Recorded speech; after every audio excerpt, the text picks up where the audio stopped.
بالله من الشيطان الرجيم. بسم الله الرحمن الرحيم. إذا جاءك المنافقون قالوا نشهد إنك لرسول الله والله يعلم إنك لرسوله والله يشهد إن المنافقين لكاذبون. اے محمد صلی اللہ علیہ وسلم، جب منافق آپ کے پاس آتے ہیں تو کہتے ہیں کہ ہم گواہی دیتے ہیں کہ آپ یقیناً اللہ کے رسول ہیں، اور اللہ جانتے ہیں کہ آپ اللہ کے رسول ہیں، اور اللہ تعالیٰ یہ گواہی دیتے ہیں کہ یہ منافق جھوٹے ہیں۔ یہ سورہ منافقون کی پہلی آیت ہے۔ اس سلسلے میں بات چل رہی تھی کہ منافقین مدینہ جس قسم کی حرکتیں کر رہے تھے اسلام کے خلاف، جو سازشیں کر رہے تھے، اور غزوہ بنی مصطلق کے موقع پر جب انہوں نے ایک فتنہ کھڑا کیا، عبداللہ بن ابی جو رئیس المنافقین تھا، اس نے مسلمانوں کو لڑانے کے لیے ہوا دی تھی۔ مہاجر اور انصاری کے بیچ میں جو جھگڑا ہوا تھا، اس کے بیچ میں وہ چاہتا تھا کہ جھگڑا مزید آگے بڑھ جائے۔ اس سلسلے میں اس نے بیہودہ بکواس کی تھی، تو وہ باتیں جب نبی صلی اللہ علیہ وسلم کے سامنے آ گئی اور ایک نوجوان صحابی زید بن ارقم رضی اللہ تعالیٰ عنہ نے آ کر جب سنائی، تو اس کے بعد حضرت عمر رضی اللہ تعالیٰ عنہ رسول اللہ صلی اللہ علیہ وسلم سے اجازت مانگ رہے تھے کہ آپ مجھے اجازت دیجیے کہ میں اس منافق کی گردن مار دوں۔ آپ صلی اللہ علیہ وسلم نے ان کو اجازت نہیں دی۔ اس بات کا پتہ ان کے بیٹے، ان کا نام بھی حضرت عبداللہ ہی تھا، وہ سچے اور پکے مخلص مسلمان تھے، عبداللہ بن ابی کے۔ تو ان کو جب پتہ چلی تو وہ آ کر رسول اللہ صلی اللہ علیہ وسلم کی خدمت میں یہ عرض کیا کہ یا رسول اللہ، اگر آپ میرے باپ کی اس گفتگو کے سلسلے میں اس کو سزا دینا چاہتے ہیں اور اس کو قتل کروانا چاہتے ہیں تو آپ مجھے حکم دیجئے کہ میں اپنے باپ کو اپنے ہاتھوں سے قتل کرتا ہوں اور آپ کے قدموں میں لا کر اس کا سر رکھ دیتا ہوں آپ کی اس مجلس سے اٹھنے سے پہلے۔ یہ کہہ کر انہوں نے کہا کہ یہ اس وجہ سے میں کہہ رہا ہوں کہ آپ اگر اس کے قتل کا ارادہ کیے ہیں اور کسی اور کو اس کو قتل کرنے کے لیے بھیجیں گے، اور پھر وہ میرے باپ کا قاتل میری نظروں کے سامنے اگر پھرتا رہے گا تو مجھے حیا آئے گی، اور ہو سکتا ہے کہ میں اس کو بھی قتل کر دوں کیونکہ میرا وہ باپ کا قاتل ہے یہ سمجھ کر، اور پھر میں عذاب سے دوچار ہو جاؤں، اس لیے میں چاہتا ہوں کہ وہ کام آپ مجھے ہی کرنے دیں۔ اس پر رسول اللہ صلی اللہ علیہ وسلم نے کہا کہ میں نے ایسا کوئی ارادہ نہیں کیا ہے اور نہ ہی میں اس کا کوئی حکم دیا ہوں۔ یہ بات جہاں کی وہاں رہ گئی، اور پھر آپ صلی اللہ علیہ وسلم نے وہاں سے کوش کرنے کا حکم دیا۔ یعنی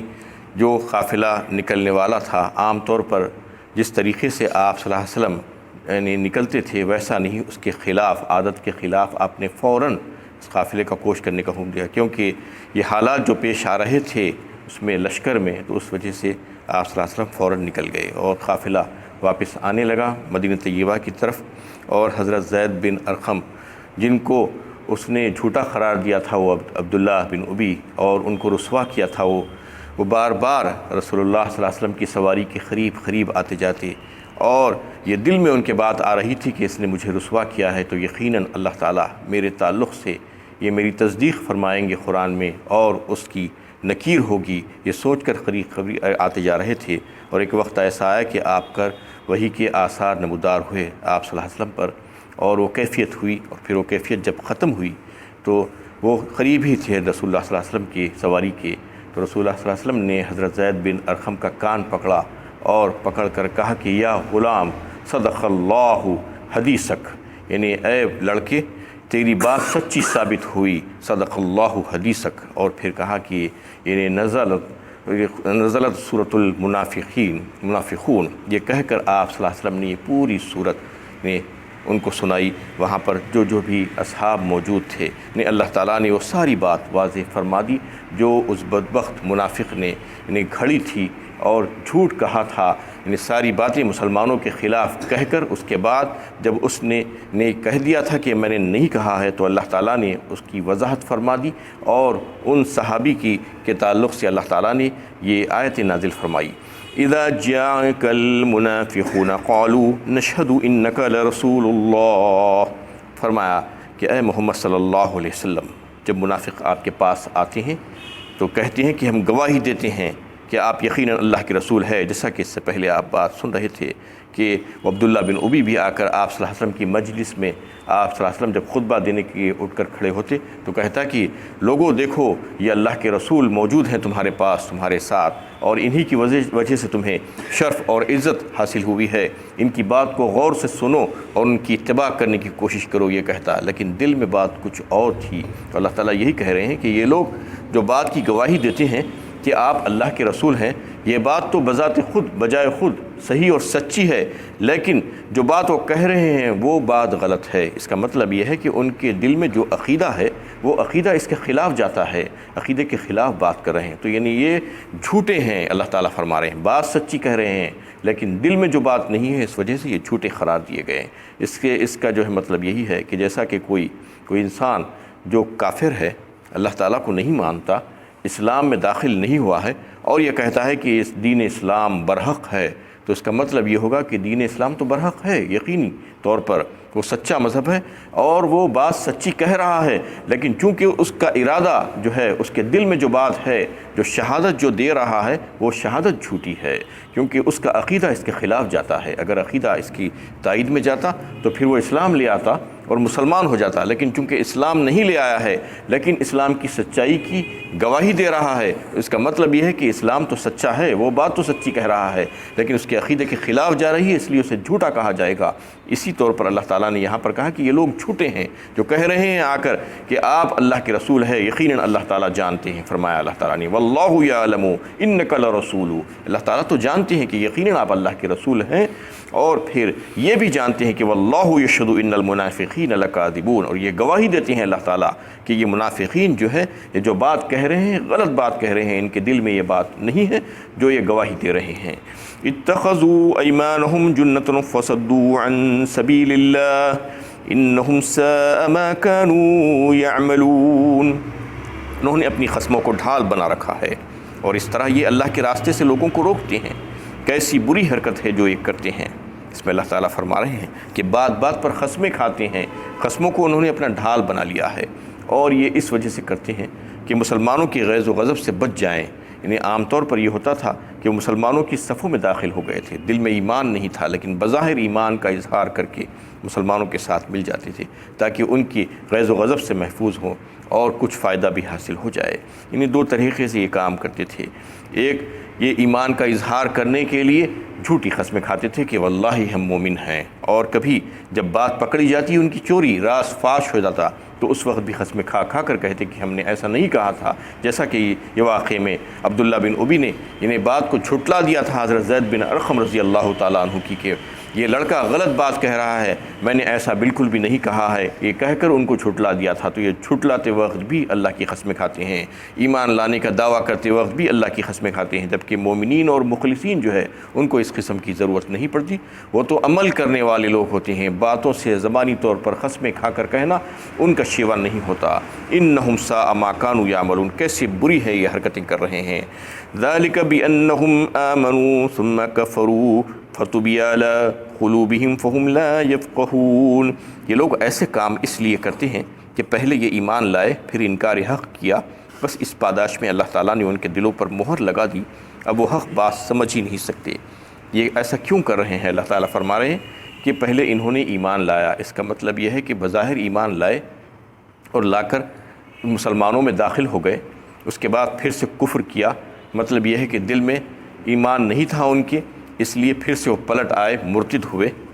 اور ایسے حرکتیں جو کیے یہ لوگ، یہ روش جو اختیار کیے، بظاہر ایسا جو کر رہے تھے تو یہ ان کو نہیں کرنا چاہیے تھا۔ اصل میں اگر ان کے پاس انہیں سچائی ہوتی تو یا تو جو ہے اس کو سمجھ کر اسلام لے آتے، مکمل طور پر مسلمان ہو جاتے، یا بات سمجھ میں نہیں آ رہی تھی تو سیدھے کفر پر جم جاتے۔ دونوں میں سے کوئی ایک کام یہ نہیں کر پا رہے تھے، دونوں کے بیچ میں تذبذب کا شکار تھے۔ کبھی مسلمانوں سے کہتے کہ ہم مسلمان ہیں اور ان کفار سے جا کر کہتے کہ ہم تمہارے ساتھ ہیں، ہم تمہارے ساتھی ہیں۔ اللہ تعالیٰ فرما رہے ہیں یہ اسی روش کی وجہ سے اللہ تعالیٰ نے ان کے دلوں پر مہر لگا دی ہے، اور پھر اب ان کو حق کا راستہ دکھائی نہیں دیتا، ان سے جو ہے وہ توفیق سلب کر لی گئی ہے،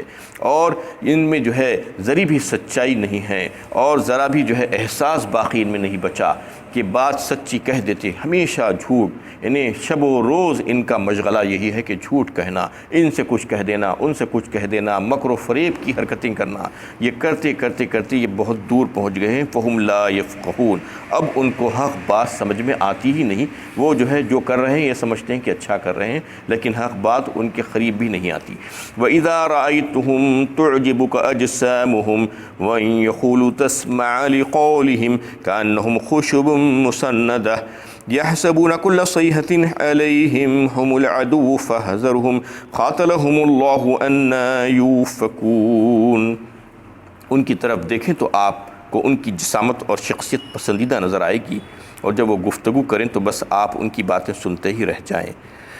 مگر اصل میں گویا کہ لکڑی کے کندے ہیں جو دیوار سے لگا کر کھڑے کر دیے گئے ہیں، اور ہر زوردار آواز کو سمجھتے ہیں کہ ان پر کوئی بلا آئی ہے، تمہارے پکے دشمن ہیں، ان سے بچ کر رہو، اللہ کی مار ان پر یہ کدھر الٹے پھر جا رہے ہیں۔ سارا نقشہ اللہ تعالیٰ نے کھینچ دیا ہے منافقین کا اس پوری آیت میں۔ سب سے پہلے تو اللہ تعالیٰ نے یہ بات بتائی کہ بظاہر ایسے اچھے نظر آتے ہیں اور ایسی چکنی چپڑی باتیں کرتے ہیں کہ ان کی باتیں سنتے ہی رہ جائیں۔ حضرت عبداللہ ابن عباس رضی اللہ تعالیٰ عنہ نے اس بات کو روایت کیا ہے،